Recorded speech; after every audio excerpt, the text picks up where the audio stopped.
Did any of you see the high net migration figures that came out? That was a big story, wasn't it? High net migration figures. I think it previously hit a peak of like 900,000, wasn't it? 950,000, something around that region.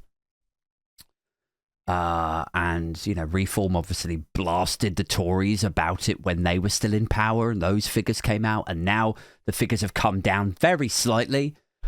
But still, Reform are, doing press conference. I quite enjoyed the press conference, actually, by Nigel Farage, because he comes out and he's trying to look like an upset schoolmaster, like a pissed off teacher. He's like,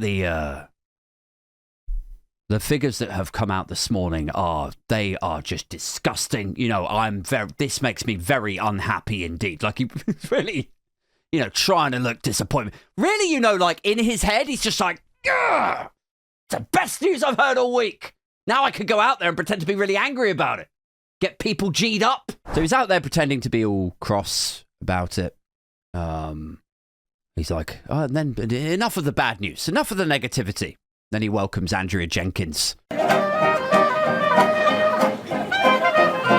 to the Reform stables. Don't know if you're aware or if you remember Andrea Jenkyns. She was that lovely Conservative minister who was photographed going into the steps of Downing Street. She was being asked questions by the press, and she just turned around and flipped them off. Middle finger for you guys. Yeah, how'd you like that? For accountability. For a return to honesty, transparency, and integrity. Yeah. Fuck you. And she was notable whilst she was in a Conservative administration for her distinct lack of any criticism of Nigel Farage.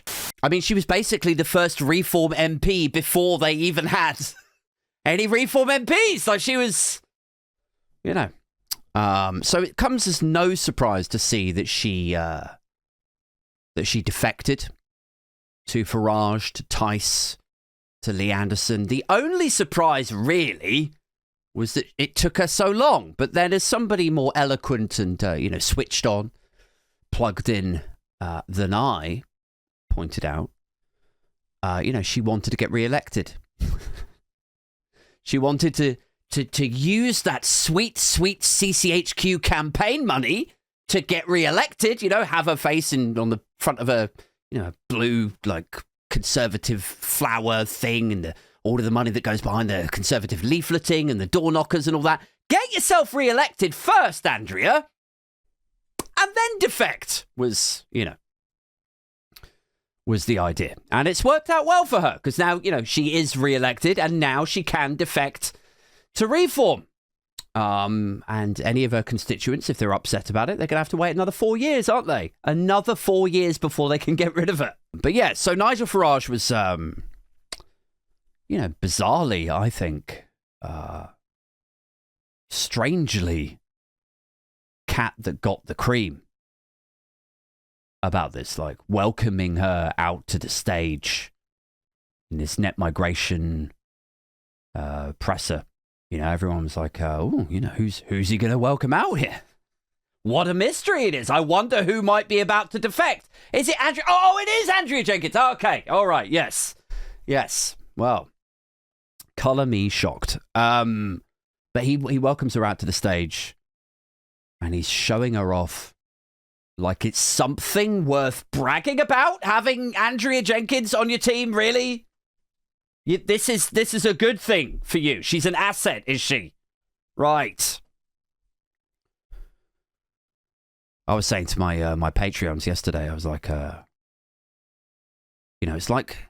it's like finding out one of your friends had sex, got some sex, he got laid the other day, and everyone's like, oh man, I wish I got some sex, I wish I got laid. He's all braggy about it. Yeah, I fucking did the deed, didn't I? Hey!